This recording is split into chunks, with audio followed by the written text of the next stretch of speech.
All right, YouTube, how you doing? Welcome back to the channel. It is July 1st, a new month. We had a good June. We'll talk about that in just a second, but welcome to the channel, guys. We're gonna go through each and every one of these MLB slates. We're gonna jump into each game. Like I said, I'll give you my lean or leans on the games, but all my final plays will be in the pinned comment. Yesterday was a good day. We go 4-1. The one was terrible. The Orioles got smoked. But Reds come back in extra innings and take the dub for plus money. The Rays crush the Red Sox and Blue Jays, stays well under, and then Lane Thomas. One of our first 2-unit plays of the season. I was all in on this. If you're following me on Twitter or saw my, the shorts, the reels, or the TikTok I posted, this was like a play of the year for me. And just give me this one more. That was a big one. They're a 2-unit hit for Lane Thomas, over 1.5 hits plus runs plus RBIs. We finished off June picking up just over 3 units, which we will take for sure. Making us just over 9 units on the season. So we'll take that, guys. I know I wear the Fade Me shirt and have the Fade Me brand, but nonetheless, we're out here cashing, which is a good thing. But go ahead and hit that subscribe button for a new month. Like the video as well. You guys are going crazy on the subscriptions. I thought it would slow down after 25K. I'm a dummy because it has not. You guys have ramped it up. We hit 25,000 like just over a week ago, and we're already at like 25.3.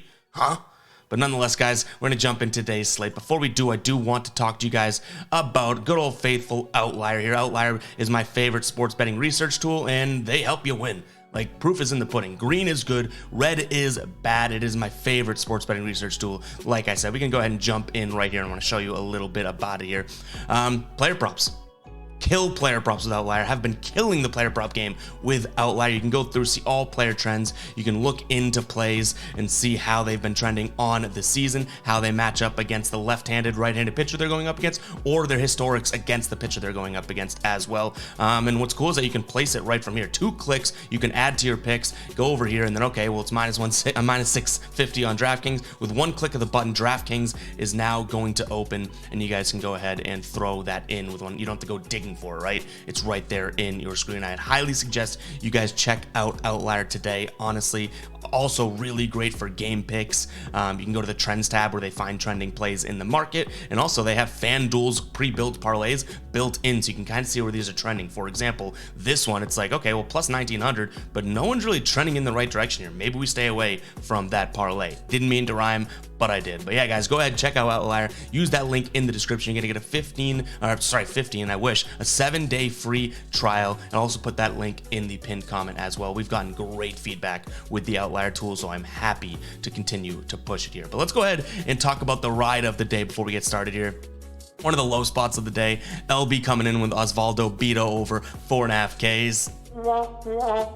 He doesn't quite get there, finishes with the 0, not his best start, but nonetheless, LB's thrown out some bangers in the comments before, so no harm, no foul, just one bad pick there. But nonetheless, guys, let's go ahead and jump into today's slate. Also, if you want to be a ride of the day, use hashtag ride of the day in the comments. New month, new me. I'm all over the place. Sorry, guys. But use hashtag ride of the day. Give me an absolute banger of a pick. And if I jump on board with you, you get a shout out in tomorrow's video, win or loss. All right, first game up, we got Cincinnati taking on San Diego. We just said Cincinnati was a pick for us last night. They came back and took the dub as underdogs in overtime, in extra innings. Today, I think it goes a little bit different, though. Even though this Padres team has absolutely been struggling, they've lost 8 of their last 10. They've lost 6 straight games. I do think this is a decent spot for them. Weirdly enough, they hit lefties really well. And Williamson's on the mound for the Reds. He is a lefty, and he's a lefty that can get banged around. He's 1-1 on the year with a 1.5 whip and a 5.82 ERA. Michael Wacha on the mound for the Padres. He's had his ups and downs, but still having a pretty good year. 7-2 on the season, 2.9 ERA with a very low 1.05 whip. So give me the Padres today. Yes, they're not trending in the right direction, but maybe I'm contrarian today. I'm looking for them to go out there and kind of bounce back in this spot. Again, a good matchup against a lefty. We shall take that. In terms of the total, 11.5 runs. Yesterday, it finished at 12, right? 7-5, but it did go to extras. I think this one does have a chance of going up and over, but I don't love it. Like, I really think that the Padres could be a final play today, and a strong chance of that. The over here, not necessarily, but the way that this offense has been cooking on the red side of things, and I guess you could make an argument that the Padres last, 3 of the last 4, they've actually done their job when it comes to scoring, their share of runs. The way these offenses are going, especially the Reds, I don't necessarily want to consider the under because they're one of those teams that can maybe go out there and just kind of blow your under themselves, right? So I'm only going to look at the over, but I don't know how close I'm going to look at it. So my real lean in this game is going to be Padres on the money line. All right, Red Sox taking on the Blue Jays. Red Sox get the win in yesterday's outing, 5-0. They were underdogs in that one too, so you'll love to see that. They are underdogs again today at +135, and I'm leaning in that direction again. Kikichi's on the mound for Toronto, which obviously he's a good pitcher. He's 7-2 on the year. The ERA is a little high, 3.75, nothing major, with a 1.23 whip. Cutter Crawford on the mound for the Red Sox. I do wish they had someone else going, I guess, but again, I do still lean towards the Red Sox. I think that this is a decent spot for them, going up against a lefty here. Some power, a lot of runs per inning. They're averaging almost per 9 innings here, averaging almost 6 runs per 9 against lefties on the season. So kind of looking at this offense being able to dominate a lefty, which Kikichi is. And they won yesterday. They have the momentum. This team is up and down, so I totally get it if someone is on the Toronto side of things. But Toronto at -155 is just way too much juice to be squeezing here. So I like the Red Sox for the value at +135. And then we're looking at a total of 9 runs. I lean towards the under yet again. I'm going to need to see consistency, just like I said, in yesterday's video. I'm going to need to see consistency out of at least one of these teams before I take an over here. So yeah, maybe I'll just fade it and chalk it up and not take any side. We took the under yesterday because I liked it, but maybe we just stay away from it altogether, sure, but I'm not going to consider an over right now until I see these offenses score some consistent runs. All right, Phillies taking on the Nationals. Washington comes up with the underdog win yesterday. I enjoyed watching it because we had Lane Thomas. Lane Thomas cashed for us. If you didn't hear, we celebrated at the beginning of the video. But they win 2-1. They're +167 yesterday. And Washington has won 5 of their last 6 games. They've won 3 straight games. So don't look now. Maybe they're getting hot. I don't necessarily think it keeps up today. Wheeler on the mound for the Phillies here, and Gore on the mound for the Nationals. I mean, if someone wants to jump on board with the Nationals, I'm not going to tell you not to, but I don't think that they do it again today. That was a low-scoring game yesterday. If the Phillies even scored 3 runs, they win that game, right? So I am going to lean towards the Phillies. The only issue is -200 is something that I'm not even remotely considering. What I'd actually consider is the under in this game, 8.5 here. I think that is where your best bet is, and you're getting at -105 over on Caesars right now. So I do think that is a good spot. Again, 2-1 yesterday, but we've seen both these offenses kind of struggle to score overall, especially that Nationals team. On a given night, their ceiling has been like 4 runs. Yes, they've dropped a couple 7 bombs and 8 bombs, in the mix, but nonetheless, that offense is, like I said, kind of a 2 to 4, maybe 5 run team, and hopefully Wheeler keeps them down today as well. So yeah, I lean towards Phillies. -200 is nothing that I'm really going to consider here, but I do think that this is a good spot. The Nationals do not face righties as well as they do lefties. Lefty on the mound yesterday, they win. Righty on the mound today, I don't think they go out there and do it. All right, guys, I've been telling you to do it, but have you done it? Have you gone over and checked out Sleeper, the new DFS app that is out there right now? I like it more than Prize Picks. I like it more than No House Advantage. I like it more than Thrive. I like it more than Underdog. All those other brands I work with, they're probably not going to like to hear that, but Sleeper is just very, very unique, which is why I like it more as of right now, and definitely my go-to in the market. What they do differently is each and every pick that you have over there has its own multiplier, and you can win up to 100 times in a slip. So they don't follow the normal payout structure, right? They don't follow the normal payout structure. Each and every pick has its own multiplier, and based on what you put into your slip, you're going to get a unique multiplier for that slip, guys. It's a really, really cool player prop DFS pick'em type app, and yeah, no harm against all the other apps. Like I tell you guys all the time, I'm on all those because you got to follow the value, and they all do something unique. Just right now, I've been absolutely loving Sleeper. If you're following me on Instagram at evpicks, or if you're following me on TikTok at evpicks 2.0, because we've been deleted like 10 times, you see me throwing out Sleeper slips like every single day just because I have been using that app. So go check it out, guys. Definitely my favorite as of right now. Get 100% of your first deposit matched with the link in the description. I'll also put it in the pinned comment for you. But let's get the train back on the tracks here. All right, Pittsburgh taking on the Brewers yesterday. Brewers win this one, or excuse me, Pittsburgh wins this one 8-7, and I like them again today at plus 120 odds. I think that is some value. It opened up at, I think, plus 130, so it's definitely moving down if you do want to pull the trigger on Pittsburgh right now. I think that, Oviedo on the mound, you can trust him to some degree. Burns on the mound for Milwaukee, good, but not great, right?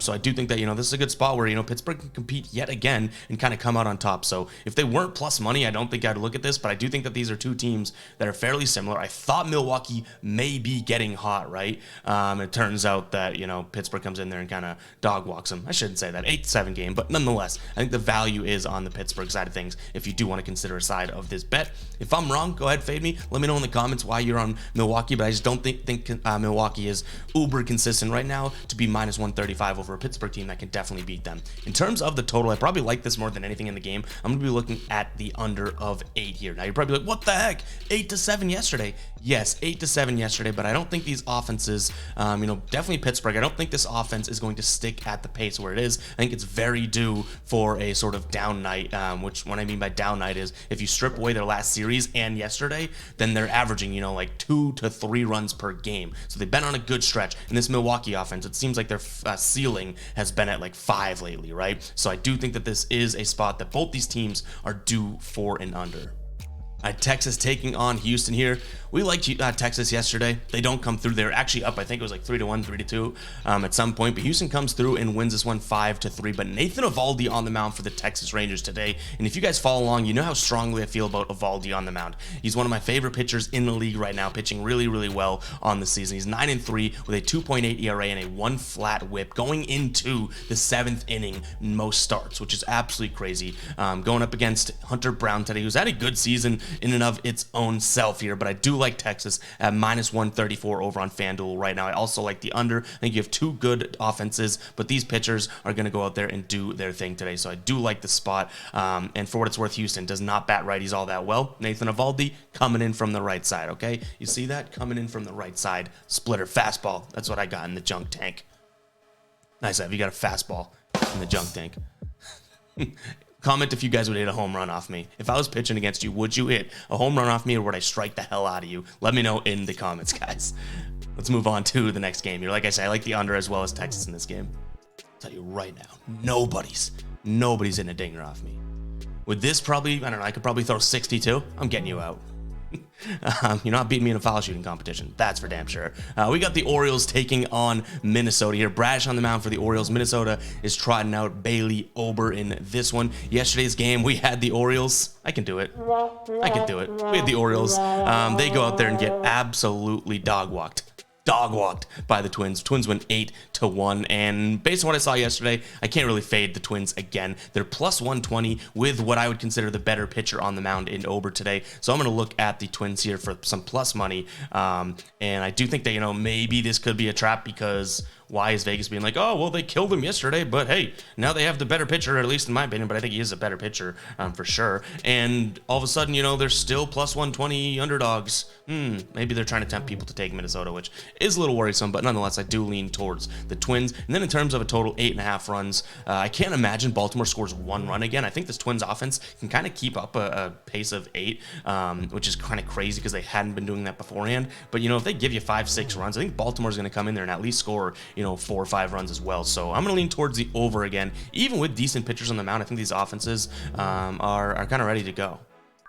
All right, we can fly by this one here. Yes, Oakland gets the win yesterday, but they're going up against the White Sox today with Dylan Cease on the mound, a good pitcher. Obviously not having like the best of seasons, but he's had some quality wins in there. They are minus 215 though on the White Sox side, so maybe it's some sort of a parlay throw in for you guys or something like that, but I don't see any world in which the A's win this game again today. Watch that go out there and blow up in my face, but now this White Sox team was playing well beforehand too. They took 2 of the 4 games in the latter 2 against the Angels here. They took 2 of 3 against Boston, playing decent baseball, and they have their best pitcher on the mound. Give me the White Sox, but it's got to be some sort of parlay throw-in. In terms of a total, We don't know who's on the mound for the A's yet, so I don't really know what to expect here, but I do like the White Sox to score a decent amount of runs. So maybe I look at the over or potentially White Sox team total, but nonetheless, guys, we want to see who is on the mound for the Athletics here because we don't know who's starting for them before we kind of make a lean on the total. So keep an eye on that. I think it opened up at 9, but it's not available anymore. So yeah, keep an eye on that, guys. In terms of my leans, though, White Sox, but unfortunately they're minus 215, and I'm also going to take a peek at that over.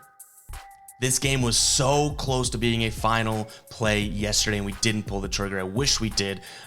Giants win this one 5-4 yesterday. Mets do look to bounce back, though. Verlander on the mound going up against DeSclafani on the mound for the Giants. And though Verlander hasn't really been what you'd expect thus far, he's 2-4 with a 4.11 ERA, 1.23 WHIP. I do think that this is a decent Mets spot. Minus 145.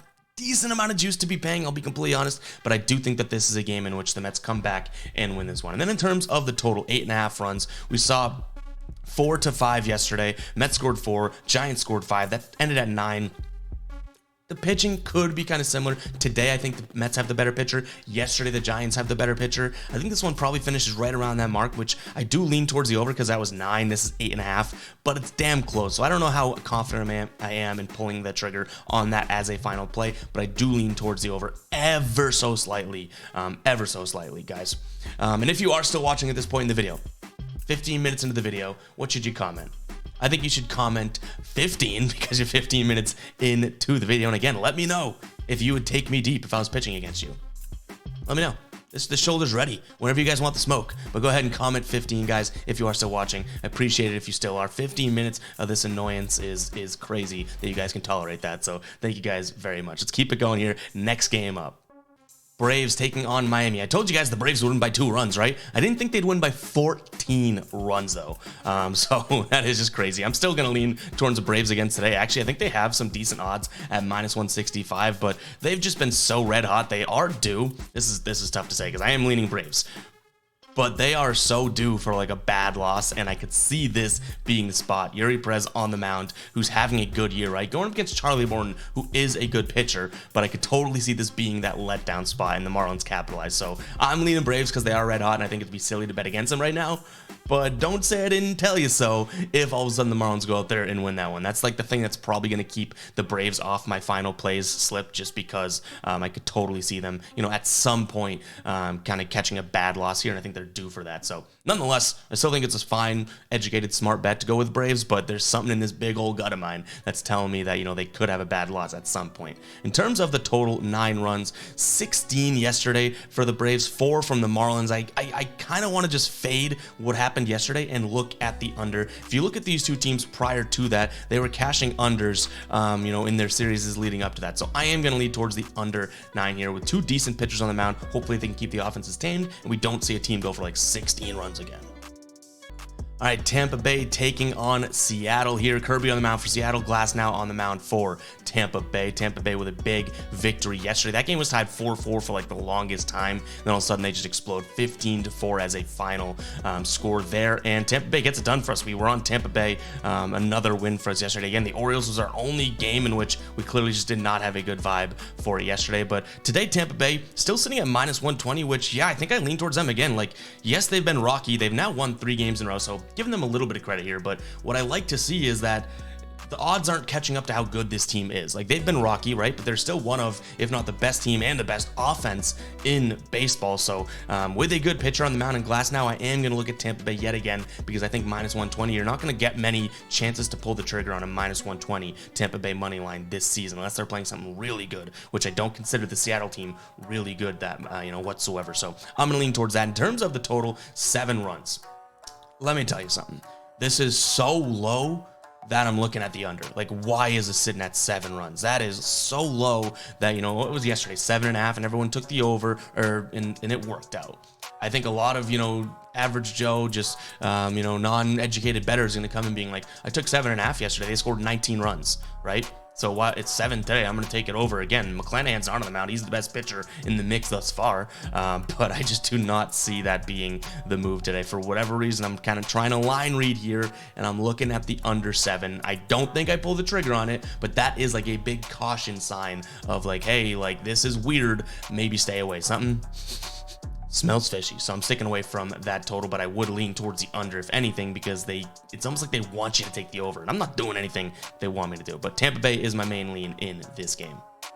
All right, we got the Cardinals taking on the Yankees here. Actually, a doubleheader today. This is the first of the two that we will talk about here, because I like the pitching matchup a little bit easier to read here. Severino going up against Jack Flaherty. And if you guys don't know, I think I say it most times we have doubleheaders to talk about, but I don't really like the second half of doubleheaders because you never really know what's going to happen unless the pitching matchup is like glaringly that is the good game to bet on. But I do like looking at the first head of a doubleheader here. So that's what we're doing here as this game was postponed yesterday. But yeah, kind of like what I said yesterday, I still think that this is a Cardinals team that for whatever reason can go out there and do it. But with Jack Flaherty on the mound, I don't know if I necessarily trust it. I feel like I haven't been able to trust him as of late, so I leaned Cardinals yesterday in this matchup, but now with the changes there, I do think that I'm actually kind of lean back towards the Yankees on the money line. Do I like either of these? Like I told you, doubleheaders skeeve me out.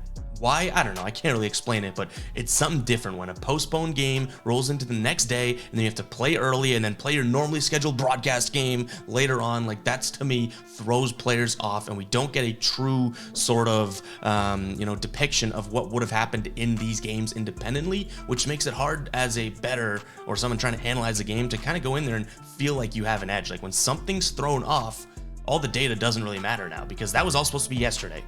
Weather, lines, players in, out, pitchers, all that was supposed to be yesterday. Now it's today. We can't just take those practices and say, okay, well, today's going to happen, right? No, because when they're playing the first game, they know they have to play later. And then when they're playing later, they know they just played a game earlier. So it throws it off a little bit. But nonetheless, I lean towards the Yankees. I just don't think I end up pulling the trigger on anything in this game. And that's just me being honest. I mean, that's my feeling on doubleheaders. Sure, we've won and lost on doubleheaders this season, but it takes a lot to get me to pull the trigger on a doubleheader game. All right, Cubs taking on Cleveland. I tried to tell you Cleveland wouldn't show up yesterday, and they didn't. They lose 10-1. The Cubs were heavily favored at minus 180-ish, so it's like I didn't pull the trigger on it either. But now we got Stroman going up against Tanner Beebe, which I think is going to be a pretty good matchup. So my first lean in this game is going to be the under 8. Right now, using the outlier tool, which I'd love to jump in and show you guys. Using the outlier tool, you could see that the percentage of bets here is pretty crazy. 67% of bets on the over 8 runs.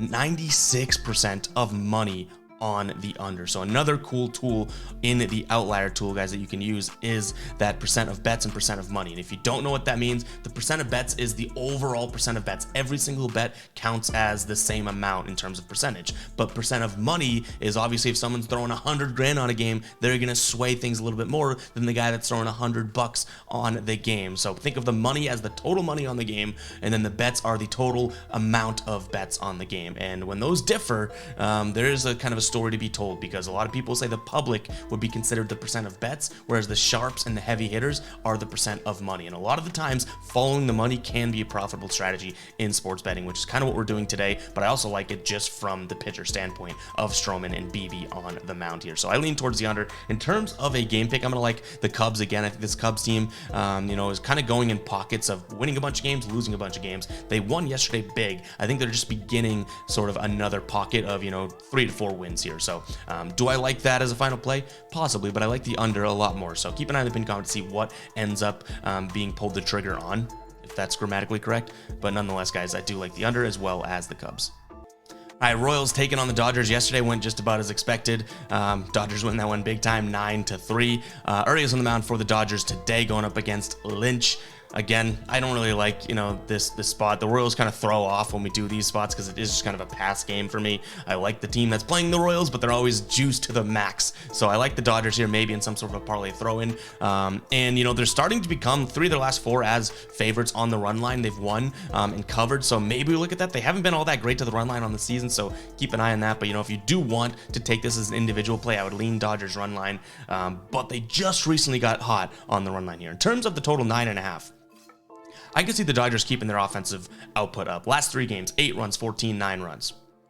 That's a lot. That's a lot if you don't know. The Royals, on the other hand, not scoring many runs, but if they can give you 3-4 runs, good chance for this over to hit 4+ money on FanDuel right now. So I lean towards the over. It might be the crazy pick, but nonetheless, I do think this Dodgers offense is nothing to joke about right now. Finally starting to heat up.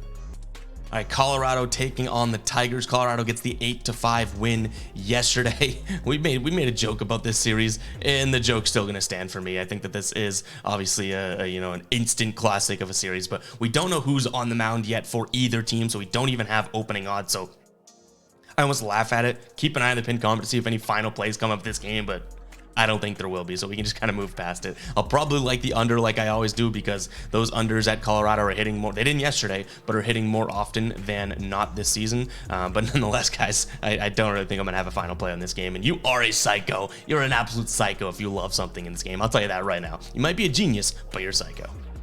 Diamondbacks with a big 6-2 win yesterday. They have Nelson on the mound going up against Anderson here. I might be kind of crazy.